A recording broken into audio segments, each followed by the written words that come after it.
read in Ethics, the International Journal of Social, Political, and Legal Philosophy, published by the University of Chicago Press, in an article, Kierkegaard, The Self and Ethical Existence, by George J. Stack of the State University of New York, a quotation of Kierkegaard that should make us all stop and think. He said, "There is nothing of which every man is so afraid of as getting to know how enormously much he is capable of doing and becoming."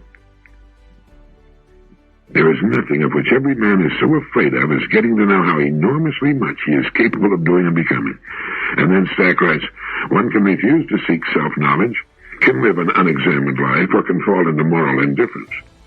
But the life of such a being is not the life of a person, nor of an authentically existing individual. And again he wrote, not to take up responsibility for oneself is to lose the possibility of being a self. And by coming to know the actual self as far as this is possible, one accepts responsibility for what one has been, and one is now capable of deliberate choice. Choice integrates the various aspects of the self, unifies and consolidates the diverse, often contradictory tendencies of the potential self. Well, it's a tremendous article. I wish we could give it the whole thing. If you write to the University of Chicago Press, I'm sure they can supply you with a copy, and I think you'd enjoy Ethics as much as I do. In another place, Professor Stack writes, one of the most primitive forms of self-alienation is manifested when an individual does what they want him to do. They meaning significant others, dominant or influential others, even though it's something which he consciously does not want to do. Perhaps we should hit those points in order. First, it's by finding ourselves that we can come to know how enormously much we're really capable of doing and becoming. It is not by acting a part, trying to live like other people, living a second-hand and derivative life, that we come to know our real powers. It's by finding ourselves. It's by examining and exploring ourselves and taking full responsibility for ourselves. Not to take up responsibility for oneself, as Professor Stack writes, is to lose the possibility of being a self. And by coming to know the actual self as far as this is possible, one accepts responsibility for what one has been, and one is now capable of deliberate choice. Choice integrates the various aspects of the self, unifies and consolidates the diverse, often contradictory tendencies of the potential self. And one of the most primitive forms of self-alienation, of cutting ourselves away from the real and powerful person we truly are, comes about when we do what they want us to do, even though it's something we consciously do not want to do. In another part of the article, Professor Stack writes about the importance of choice and says we do not deliberate about driving our car from one place to another, from our place of work to our home. We simply do it voluntarily. There are, however, specific moments when we're confronted with choices which we know will have important ramifications for our lives. A person may ask himself, should I pursue this career or that? Should I live in accordance with ethical categories or not? Should I marry or not? Should I serve in combat in time of war, or should I be a conscientious objector? Should I believe in the existence of God or not? There are some options which one encounters which are, as William James pointed out, momentous options for ourselves. And the important thing is to choose. Since this resoluteness is an affirmation of one's self, an expression of one's individuality, irresolution is either an incapacity to choose or an unwillingness to choose. What is lacking is serious or passionate concern. The great quotation by Emerson popped into my mind. He said, "What a new face courage puts on everything."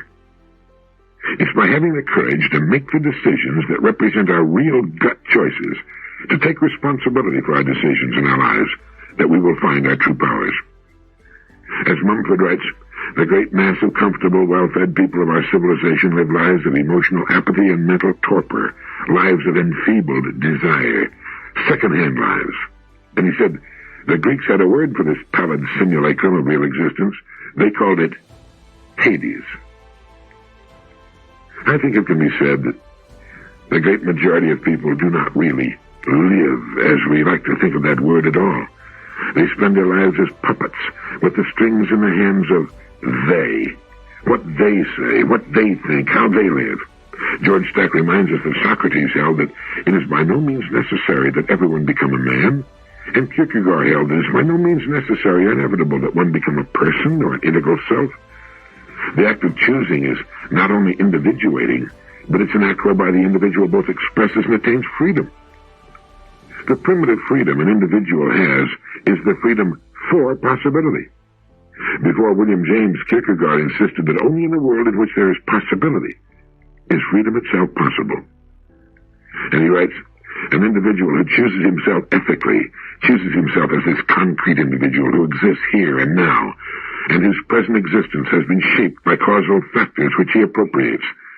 That the individual becomes conscious of himself as this definite person with these talents, these dispositions, these instincts, these passions, influenced by these definite surroundings, as this definite product of a definite environment.